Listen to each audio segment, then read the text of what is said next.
Good morning વિદ્યાર્થી મિત્રો. ધોરણ 11 તેની અંદર આપણે ચેપ્ટર નંબર 8 નો અભ્યાસ કરતા હતા. ચેપ્ટર નંબર 8 જે છે તેનું નામ હતું કોષ, જીવનનો એકમ, જેની અંદર ગયા લેક્ચરમાં આપણે આદિ કોષ કેન્દ્રી કોષ જે છે એ પૂરું કર્યું. હવે આજથી આપણે સુકોષ કેન્દ્રી કોષનો અભ્યાસ કરવાનો છે. આજથી આપણે સુકોષ કેન્દ્રી કોષ જે છે એ અંગે માહિતી મેળવીશું.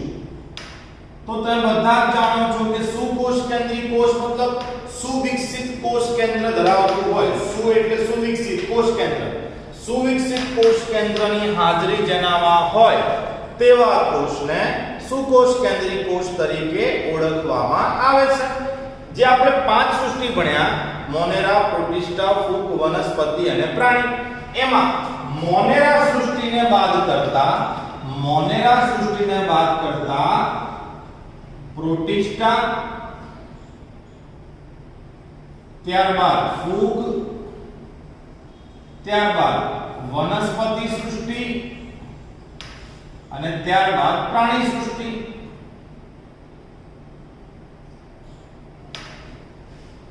પ્રોટિસ્ટા, ફૂગ, વનસ્પતિ અને પ્રાણી સૃષ્ટિ, આ ચારેય સૃષ્ટિમાં જેટલા પણ સજીવો રહેલા છે એ બધા જ સજીવો સુકોષ કેન્દ્રી કોષ ધરાવે છે. બધા જ સજીવો જે છે તેઓ સુકોષ કેન્દ્રી કોષ ધરાવે છે. ઓકે, હવે સુકોષ કેન્દ્રી કોષ જે છે એમાં વિકસિત કોષ કેન્દ્ર રહેલું હોય, તે સિવાય કોષરસ કંકાલ રહેલું હોય, અંતઃકોષરસ જાળ, ગોલ્ગી કાય, લાઇસોસોમ, રિબોસોમ જેવી અંગિકાઓ હોય કે જેનો 1 બાય 1 આપણે અભ્યાસ કરવાનો છે. હવે સુકોષ કેન્દ્રી કોષની વાત કરીએ તો એની અંદર સૌથી પહેલા આપણે વનસ્પતિ કોષ અને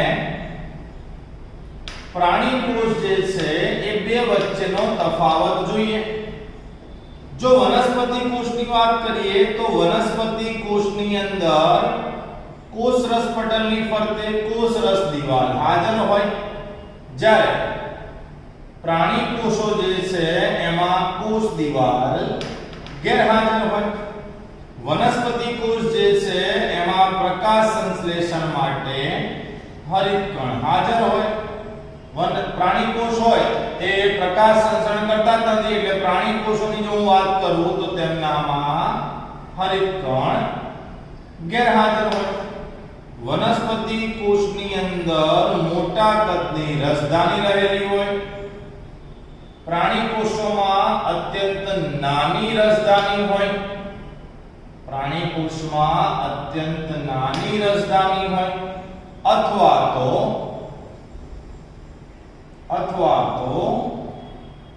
રસધાની ગેરહાજર હોય. પ્રાણી કોષોમાં રસધાની અત્યંત નાની હોય અથવા તો ગેરહાજર હોય. તે જ રીતે વનસ્પતિ કોષો જે છે એમાં વનસ્પતિ કોષોમાં તારા કેન્દ્ર ગેરહાજર હોય. જ્યારે પ્રાણી કોષો જે છે એમાં તારા કેન્દ્ર હાજર. ઓકે, તો આ છે વનસ્પતિ કોષ અને પ્રાણી કોષનો તફાવત. હવે એના આધારે મેં તમને અહીંયા વનસ્પતિ કોષ જે છે એની નામ નિર્દેશન વાળી આકૃતિ દર્શાવી છે. આ છે વનસ્પતિ કોષની નામ નિર્દેશન વાળી આકૃતિ. ત્યારબાદ વનસ્પતિ કોષની આકૃતિ પછી તમને આપણે પ્રાણી કોષની પણ નામ નિર્દેશન વાળી આકૃતિ દર્શાવી છે. હવે આ બંને આકૃતિ જે છે એ પરીક્ષામાં પૂછાઈ શકે કે વનસ્પતિ કોષ જે છે એની નામ નિર્દેશન યુક્ત આકૃતિ દોરો અથવા તો પ્રાણી કોષની નામ નિર્દેશન વાળી આકૃતિ દોરો.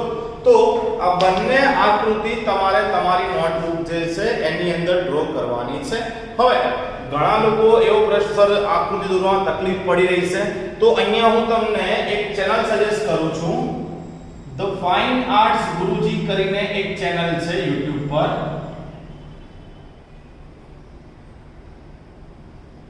ફાઇન આર્ટ્સ ગુરુજી કરીને YouTube પર એક ચેનલ છે કે જેની અંદર બાયોલોજીની મોટા ભાગની બધી જ આકૃતિઓ સરળતાથી કઈ રીતે દોરી શકાય તે માટેના વિડિયોઝ મૂકેલા છે. તમે આ ચેનલ ઉપર જઈને પણ વનસ્પતિ કોષ એટલે કે plant cell, how to draw plant cell અથવા તો how to draw animal cell, મતલબ કે વનસ્પતિ કોષ કઈ રીતે દોરવો કે પ્રાણી કોષ કઈ રીતે દોરવો, જો તમે સર્ચ મારશો તો આ ચેનલ પર તમને એની આકૃતિ મળી જશે કે જેના આધારે તમે સરળતાથી એ આકૃતિને દોરી શકશો. તો એક આ ચેનલનું નામ બધા સેવ કરી લેજો. હવે લાક્ષણિક વનસ્પતિ કોષ અને લાક્ષણિક પ્રાણી કોષ જે છે એની આકૃતિ પૂરી કર્યા પછી આ ચેપ્ટરની અંદર આપણે શું ભણવાનું આવશે? તો આ ચેપ્ટરની અંદર સૌથી પહેલા આપણે કોષરસ પટલ ભણીશું. કોષરસ પટલ જે છે એના પછી કેટલીક અંગિકા જેમ કે રસધાની, અંતઃકોષ રસજાળ, રસધાની, અંતઃકોષ રસજાળ, ગોલ્ગી કાય, લાઇસોસોમ, તે સિવાય કણાભસૂત્ર, હરિતકણ, તારા કેન્દ્ર, ત્યારબાદ પક્ષ્મ અને કશા, જે છે, ત્યારબાદ કોષરસ કંકાલ,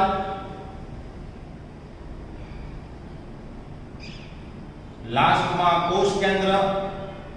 આમ સુકોષ કેન્દ્રી કોષમાં જોવા મળતી બધી રચનાઓ, જેમાં કોષ દિવાલ બાકી રહી ગઈ, 12 હું લખી દઉં કોષ દિવાલ. ઓકે, એટલે અહીં જેટલા ટોપિક મેં લખ્યા છે આ બધા જ ટોપિક જે છે તેનો 1 બાય 1 આપણે અભ્યાસ કરવાનો છે. આજે આપણે સૌથી પહેલો ટોપિક એટલે કે કોષરસ પટલ જે છે તેનો અભ્યાસ કરીશું. તો વિદ્યાર્થી મિત્રો, હવે આપણે કોષરસ પટલ અથવા તમે એને કોષરસ સ્તર પણ કહી શકો. આ કોષરસ સ્તર કે કોષરસ પટલ એનો અભ્યાસ કરીએ. કોઈ પણ કોષ હોય એમાં બહારની તરફ કોષરસ પટલ આવે, જેમ કે આ કોષ કેન્દ્ર કહી દઈએ આપણે, આ કોષરસ કહી દઈએ. તો આ કોષરસ જે છે આ કોષરસને ઘેરીને, આ જે કોષરસ છે આ કોષરસને ઘેરીને આ રીતે કોષરસ પટલ આવેલું હોય. ક્યાં આવેલું હોય? તો કોષરસને ઘેરીને ગોઠવાયેલું જોવા મળે. તો જોઈએ આપણે કોષરસ પટલ, કોષરસ સ્તરને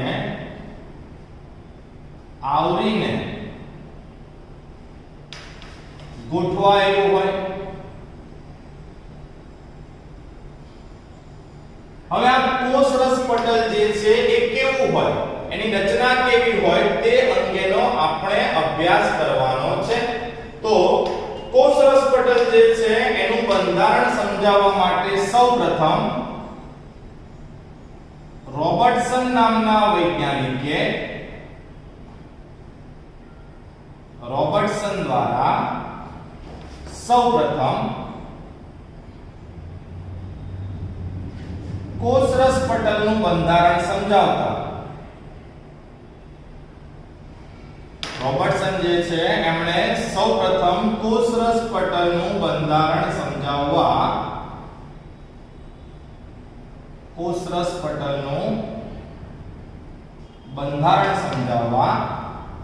એક સિદ્ધાંત આપ્યો જેનું નામ હતું એકમ પટલ સંકલ્પના.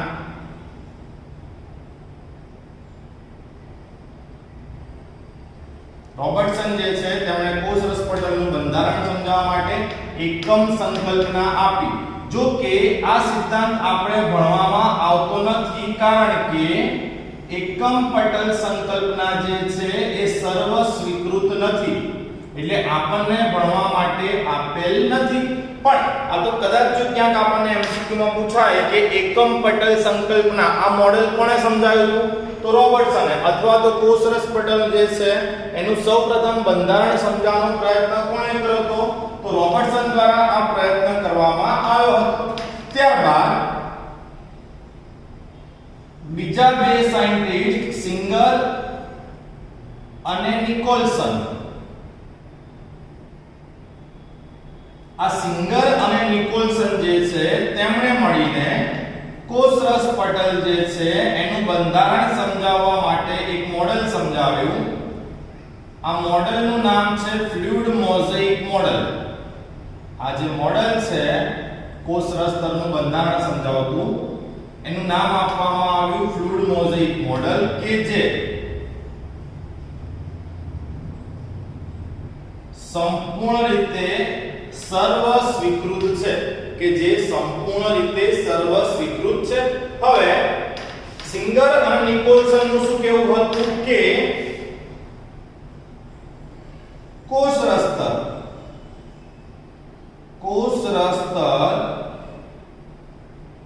લિપિડ અને પ્રોટીન નું બનેલું હોય. કોષરસ સ્તર જે છે એ લિપિડ અને પ્રોટીન નું બનેલું હોય. અમુક માત્રામાં કાર્બોદિત પણ હાજર હોય, પણ મેજર દ્રવ્ય બે કયા કયા? તો લિપિડ અને પ્રોટીન. બરાબર. બીજું, લિપિડ તરીકે કયો પદાર્થ હોય? તો લિપિડ તરીકે જે પદાર્થ હોય એનું નામ છે ફોસ્ફોલિપિડ. આ લિપિડ અને ફોસ્ફરસ નું મિશ્રણ છે, આને જટિલ લિપિડ કહેવાય. એટલે કદાચ આપણને એવો પણ પ્રશ્ન પૂછાય કે કોષરસ પટલમાં કયું લિપિડ હાજર હોય? તો કોષરસ પટલમાં હાજર લિપિડ જે છે એને આપણે કહીશું ફોસ્ફોલિપિડ. એને આપણે શું કહીશું? ફોસ્ફોલિપિડ. તો આ મોડેલને સમજીએ. સૌથી પહેલા તો કોષરસ સ્તરમાં લિપિડનું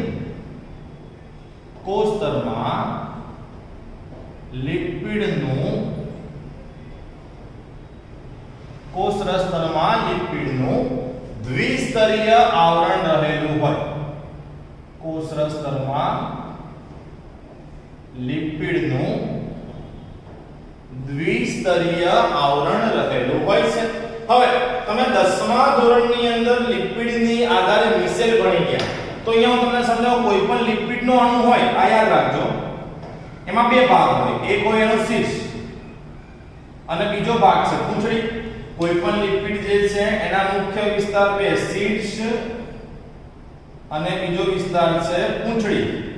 જેમાં શીર્ષ જે છે એ જલ અનુરાગી હોય, શીર્ષ જલ અનુરાગી હોય અને પૂંછડી જે છે એ જલ વિતરાગી હોય. હવે આ જલ અનુરાગી અને જલ વિતરાગી એટલે શું? તો જે શીર્ષ જલ એટલે કે પાણી, અનુરાગ એટલે પ્રેમ. અનુરાગ એટલે પ્રેમ થાય. આમ તો એને પાણી પ્રત્યે પ્રેમ છે, પાણી પ્રત્યેને આકર્ષણ છે. પણ જલ વિતરાગી એને પાણી પ્રત્યે પ્રેમ છે નહીં. મતલબ પાણી શીર્ષમાંથી પસાર થઈ જાય, પણ પૂંછડી જે છે એ ભાગમાંથી પાણી પસાર થઈ શકે નહીં, કારણ કે પૂંછડી જલ વિતરાગી છે, એને પાણી પ્રત્યે આકર્ષણ નથી. તો હવે આપણે સમજીએ કે કોષરસ સ્તરમાં લિપિડનું દ્વિસ્તરીય આવરણ રહેલું હોય. હવે જે દ્વિસ્તરીય આવરણ છે, રેન્ડમલી હું તમને આવી રીતે દ્વિસ્તરીય આવરણ બતાવી દઉં. આ રીતે આ એક સ્તર અને આ બીજું સ્તર. તો કોષરસ પટલમાં આ જે દ્વિસ્તરીય આવરણ છે એ લિપિડનું બનેલું હોય. હવે લિપિડના પ્રત્યેક અણુના બે ભાગ પડે, શીર્ષ અને પૂંછડી. તો આ દ્વિસ્તરમાં લિપિડ એવી રીતે ગોઠવાયેલું હોય કે જેમાં શીર્ષ પ્રદેશ જે છે એ બહારની તરફ આવેલો હોય અને પૂંછડી જે છે એ અંદરની તરફ હોય. સેમ આ બાજુ બી શીર્ષ પ્રદેશ બહારની તરફ અને પૂંછડી જે છે એ અંદરની તરફ જોવા મળે. તો એકવાર આ વસ્તુ જે છે એને બરોબર પેલા ડ્રો કરી દઈએ. કોષરસ સ્તર જે છે એમાં લિપિડનું બનેલું દ્વિસ્તરીય પડ જોવા મળે કે જેની અંદર શીર્ષ પ્રદેશ જે છે એ બહારની તરફ આવેલો હોય અને પૂંછડી જે છે એ અંદરની તરફ જોવા મળે.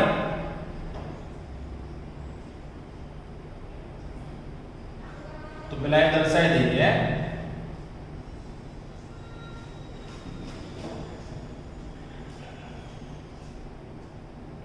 આ રીતે શીર્ષ જે છે એ બહારની તરફ અને પૂંછડી જે છે એ અંદરની તરફ જોવા મળે. શેની અંદર? તો કોષરસ્તરમાં લિપિડનું કેવું પડ આવેલું હોય? દ્વિસ્તરીય પડ, જેમાં શીર્ષ જે છે એ બહારની તરફ, પૂંછડી અંદરની તરફ હોય. બીજું, એમાં અમુક અંતરે પ્રોટીન આવેલા હોય. જેમ કે મેં થોડી જગ્યા બાકી રાખી હતી, હું તમને દર્શાવી દઉં. જેમ કે આ ભાગ, તો આ ભાગની અંદર અહીંયા પ્રોટીન હાજર છે. આ પ્રોટીન છે રેડ કલરનું. પછી આ ભાગ, તો આ ભાગમાં પણ અહીંયા પ્રોટીન હાજર છે. આ વિસ્તાર, તો અહીંયા પણ પ્રોટીન હાજર છે. તો ફરીથી કોષરસ્તર જે છે એમાં લિપિડનું દ્વિસ્તરીય આવરણ હોય, જેમાં શીર્ષ કે જે પોતે ધ્રુવીય છે, એટલે કે જલ અનુરાગી છે, આ શીર્ષ બહારની તરફ અને પૂંછડી કે જે અધ્રુવીય છે, એટલે કે જલ વિતરાગી છે, આ પૂંછડી અંદરની તરફ ગોઠવાયેલી હોય. ખાસ યાદ રાખજો, બુક કરતા આપણું લખાણ અને આ થિયરી એ તમને લાંબી લાગશે, પણ ટોટલી કન્સેપ્ટ સમજવા માટે આ થિયરી જે છે એને ડિટેલમાં જ આપણે સમજવી પડે. બુકના આધારે પછી કહેવાય કે અધૂરી માહિતી આપીને ભણાવવાની કોઈ મજા પણ નહીં રહે. તો શીર્ષ બહારની તરફ આપણે દર્શાવ્યું છે, પૂંછડી અંદરની તરફ છે. અહીંયા બી શીર્ષ બહારની તરફ, પૂંછડી અંદરની તરફ, આ દ્વિસ્તર થઈ ગયા. હવે આપણે જોયું એમ અમુક અંતરે પ્રોટીન આવેલા હોય. તો લિપિડના દ્વિસ્તરીય પડમાં, લિપિડના દ્વિસ્તરીય પડમાં અમુક અંતરે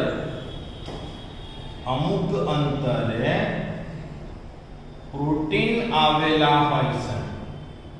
અમુક અંતરે પ્રોટીન આવેલા હોય છે. આ જે પ્રોટીન છે, આ પ્રોટીન બે પ્રકારના હોય છે.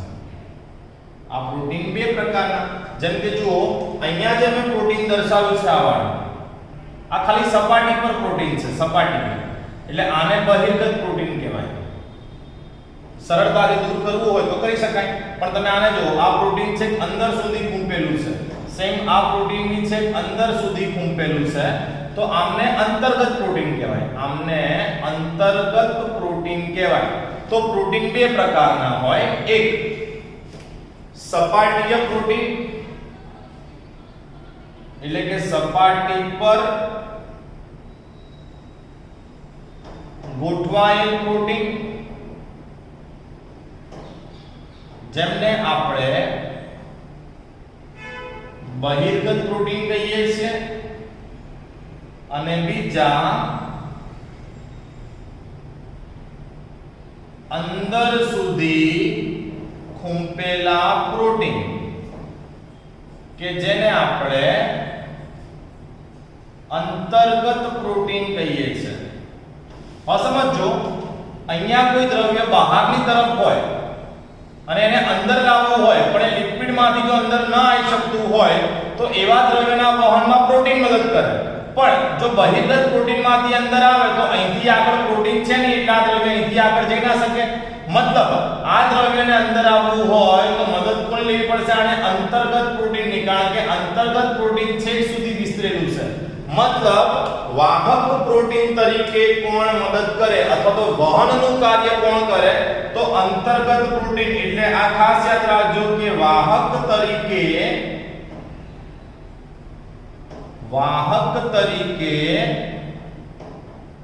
અંતર્ગત પ્રોટીન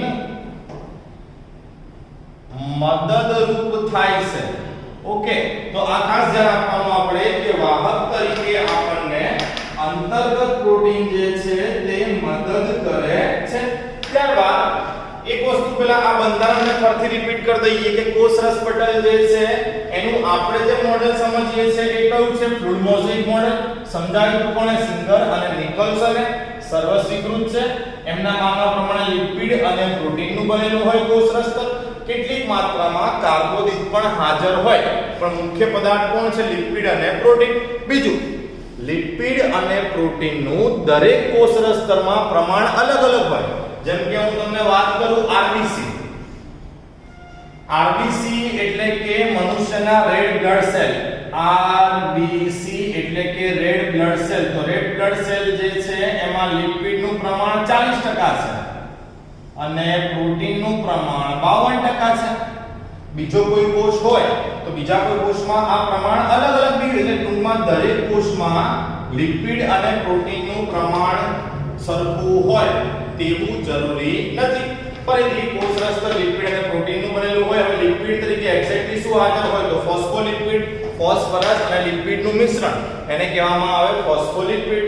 હવે લિપિડના અણુની વાત કરીએ તો એના બે વિસ્તાર હોય, શીર્ષ જે જલ અનુરાગી હોય અને પૂંછડી જે જલ વિતરાગી હોય. તો એના આધારે કોષરસ પટલ જે છે એનું બંધારણ જોઈએ. તો કોષરસ સ્તર જે છે એમાં લિપિડનું દ્વિસ્તરીય આવરણ જોવા મળે, જેમાં શીર્ષ બહારની તરફ ગોઠવાય અને પૂંછડી અંદરની તરફ ગોઠવાય. હવે લિપિડના દ્વિસ્તરીય પળમાં અમુક અંતરે કોણ આવેલા હોય? તો અમુક અંતરે પ્રોટીન આવેલા હોય. પ્રોટીન કેટલા પ્રકારના હોય? તો પ્રોટીન બે પ્રકારના હોય. કયા કયા? તો સપાટી પર ગોઠવાયેલા પ્રોટીન જેને કહેવામાં આવે બહિર્ગત પ્રોટીન, અને અંદર સુધી ફૂંપેલા પ્રોટીન કે જેને કહેવામાં આવે અંતર્ગત પ્રોટીન. એમાં વાહક પ્રોટીન તરીકે કોણ કાર્ય કરે? તો વાહક પ્રોટીન તરીકે અંતર્ગત પ્રોટીન જે છે એ કાર્ય કરે છે. હવે આ કોષરસ પટલ શું કામ કરે? તો સમજો કે આ આપણા કોષની અંદરનું આ કોષરસ પટલ છે, આ કોષ કેન્દ્ર, આ કોષરસ. તો બહારથી કોઈ દ્રવ્યોને અંદર આવવા દેવા કે અંદરથી કોઈ દ્રવ્યોને બહાર મોકલવા, આ વહનનું જે કાર્ય છે એ વહનનું કાર્ય કોષરસ પટલ દ્વારા થાય. તો જ્યારે આપણે કાર્યની વાત કરીએ તો કોષરસ પટલ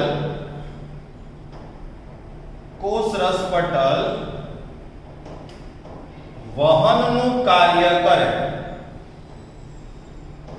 હવે વહન નિષ્ક્રિય પ્રકારે પણ થાય. નિષ્ક્રિય વહન એટલે શક્તિ વપરાતી નથી. આ સમજાવવા માટે આની આગળનો આખો એક લેક્ચર આપણે આ ટોપિક કવર કર્યો, વહનના પ્રકારો. અથવા તો વહન સક્રિય પ્રકારે બી થાય કે જેમાં શક્તિ વપરાય છે, અથવા તો વહન આશ્રુતિ દ્વારા બી થાય.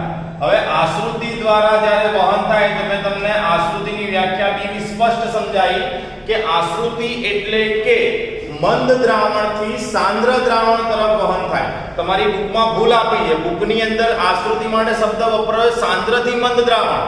તો ખાસ બુકની અંદર આ વસ્તુ જે છે એને ચેન્જ કરજો. આશ્રુતિમાં અહીંયા લખી દઉં છું હું એટલે યાદ રહી કે આશ્રુતિમાં વહન મંદથી સાંદ્ર તરફ થાય. બુકની અંદર ભૂલ છે જે આપણે સુધારવાની રહેશે. તો આ જે છે એ કોષરસ પટલ આપણું પૂરું થયું. હવે તમે બુકમાં નિષ્ક્રિય સક્રિય વહનમાં એક બે લાઈન તમને વધારે આપી હશે તો એ એક બે લાઈન તમને આરામથી ખબર પડી જવી જોઈએ, કારણ કે નિષ્ક્રિય વહન સક્રિય વહન શું છે એને અનુલક્ષીને આખો એક ટોપિક આપણે અલગથી આગળના લેક્ચરમાં સમજાવેલો છે. તો વિદ્યાર્થી મિત્રો, આની સાથે કોષ જે છે એમાં કોષરસની ફરતે રહેલું આવરણ, સૌથી અગત્યનું આવરણ એટલે કે કોષરસ પટલ. આ કોષરસ પટલ જે છે એ આપણે પૂરું કર્યું. હવે આ કોષરસની અંદર જે કોઈ પણ અંગિકા આવેલી હોય એ બધી અંગિકાઓનો આપણે 1 by 1 અભ્યાસ કરવાનો રહેશે.